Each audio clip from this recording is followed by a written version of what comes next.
नमस्कार दोस्तों, स्वागत है आपका अपने चैनल धार्मिक ज्ञान डबल वन में। आपसे रिक्वेस्ट है कि वीडियो को अंत तक जरूर देखें।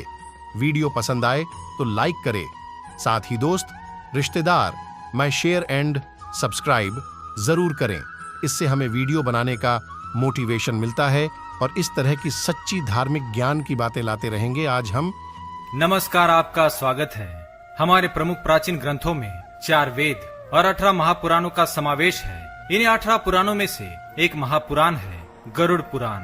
गरुड़ पुराण के विषय में तो हम सभी जानते हैं। गरुड़ पुराण में मानव के जीवन, मृत्यु और पाप पुण्य से संबंधित सभी बातों का उल्लेख किया गया है। आपने स्वर्ग और नरक के बारे में अक्सर सुना होगा और यह भी सुना होगा कि हमारे कर्म ही यह निश्चित करते हैं कि मृत्यु के पश्चात हमें इन दोनों में से किस स्थान पर जाना है।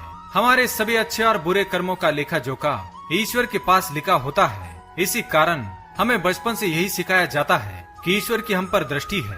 बुरे काम मत करो। जो समझदार और ज्ञानी होते हैं उन्हें सृष्टि के कण कण में ईश्वर का वास नजर आता है, और जो पापी और दुराचारी होते हैं वो ईश्वर को ही मानने से इनकार करते हैं और पाप के भागीदार बन जाते हैं। बुरे कर्मों का फल हमेशा ही बुरा मिलता है और इस कारण मनुष्य को नरक में स्थान मिलता है। इसी प्रकार सदकर्म करने से हमें स्वर्ग की प्राप्ति होती है। गीता में भगवान श्री कृष्ण कहते हैं, अज्ञानता, काम, क्रोध, मोह या लोभ व्यक्ति को पाप करने के लिए प्रेरित करते हैं। गरुड़ पुराण में भगवान विष्णु द्वारा गरुड़ को नरक की भयानकता का वर्णन सुनाया गया है। अच्छे कर्म करने वाला व्यक्ति निश्चित रूप से स्वर्ग में स्थान पाता है और सदा ही पाप और बुरे काम करने वाले व्यक्ति को नरक की यातनाएं भोगनी पड़ती है। यही नहीं, नरक तक पहुंचने के मार्ग में हमें अनेक यातनाओं से गुजरना पड़ता है और वही स्वर्ग का मार्ग फूलों की तरह कोमल और सुखदायी होता है। भगवान विष्णु ने गरुड़ को नरक की ओर जाने वाले मार्ग की भयानक स्थिति का जैसा वर्णन किया है, उसे सुनकर तो डर के कारण हमारे रोंगटे खड़े हो जाते हैं। तो नरक की कैसी स्थिति होगी इसका तो मात्र विचार भी नहीं कर सकते। यमलोक जाने वाले मार्ग में पापियों को अनेक संकट मिलते हैं। ना जल मिलता है और ना ही भोजन मिलता है। कड़कती धूप में छाव का तो नामो निशान नहीं होता है। लगातार कभी नुकीले पत्थरों से, असहनीय तपती हुई धरती से, तो कभी मिट्टी और कीचड़ से भरे रास्तों पर से चलना पड़ता है। हर मौसम अपने भयानक रूप में होता है। अति गर्मी, जमाने वाली ठंड और विकराल बारिश हमारे मार्ग के साथी होते हैं। कई तरह के चित्र विचित्र और भयानक जानवरों से हमें सामना करना पड़ता है। मार्ग में पड़ने वाली वैतरणी नदी, जो कि भयानक उफान पर होने के साथ साथ हिंसक जीवों से भरी हुई होती है। नरक में जाने वाले प्राणी को उसे पार करना होता है। वैतरणी नदी का विकराल रूप देखकर ही पापी बुरी तरह से डर जाता है।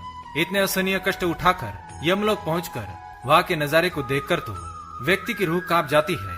भगवान विष्णु जी कहते हैं कि कई पुण्य करने के बाद और 84 लाख योनियों में जन्म लेने के बाद ही हमें मनुष्य योनि में जन्म मिलता है। और यदि मनुष्य योनि में जन्म लेने के बाद भी हम अच्छे काम नहीं करते हैं तो निश्चित ही सबसे बड़ा पाप करते हैं।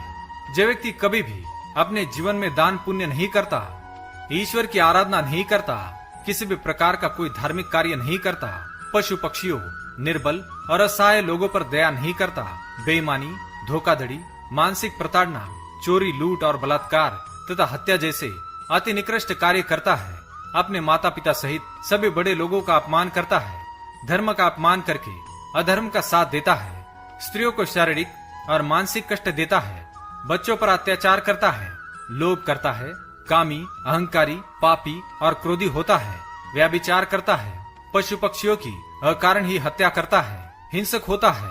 ऐसे व्यक्तियों की और जो ऐसे ही व्यक्तियों की संगत में रहता है तो वह चाहे स्त्री हो या पुरुष, उसे कभी भी स्वर्ग की प्राप्ति नहीं हो सकती और नरक ही उसके कर्मों की सजा होती है। भगवान विष्णु कहते हैं कि यमलोक में जाकर जब हमारे पापों का लेखा जोखा होता है तो उसके अनुसार हमारी यातनाओं की सीमा तय होती है। भगवान विष्णु गरुड़ को संबोधित करते हुए आगे कहते हैं कि नरक मात्र एक ही स्थान नहीं है। कुल मिलाकर नरकों की संख्या लाखों है, जिनमें से 21 नरक तो ऐसे हैं जहाँ पर पापियों को घोर यातनाएं और कष्ट दिए जाते हैं। यहाँ पर पाप के आधार पर सजा मिलती है और उसके अनुसार संबंधित नरक में भेजा जाता है। खोलते हुए तेल की बड़ी बड़ी कड़ाइयाँ, लोहे की गर्म सलाखें, भूखे हिंसक पशु इत्यादि जगह जगह पर दिखाई देते हैं। दोस्तों, ऐसा नहीं है कि ईश्वर निष्ठुर है और आपको कभी भी क्षमा नहीं करेंगे। गलतियां और पाप में बहुत अंतर होता है। गलतियां तो सभी से होती है और देवता भी इससे बचे नहीं है। यदि मनुष्य को अपनी गलती का एहसास समय रहते हो जाए और वह सच्चे मन से प्रायश्चित कर ले तो वह गलती माफ हो सकती है, परंतु पाप कभी भी क्षमा की योग्य नहीं। कुछ जघन्य अपराध जो किसी लालच में आकर पूरे होशो हवास में किए जाते हैं, उनके लिए कोई भी क्षमा नहीं। इसलिए कोशिश करें कि हमसे गलतियां तो हो लेकिन पाप कभी न हो। इससे बचने के लिए आप भगवान श्री हरि विष्णु जी की नित्य उपासना करें और कमेंट में ओम नमो भगवते वासुदेवाय नमः अवश्य लिखें। वीडियो पसंद आए तो लाइक करें, चैनल को सब्सक्राइब करें। धन्यवाद।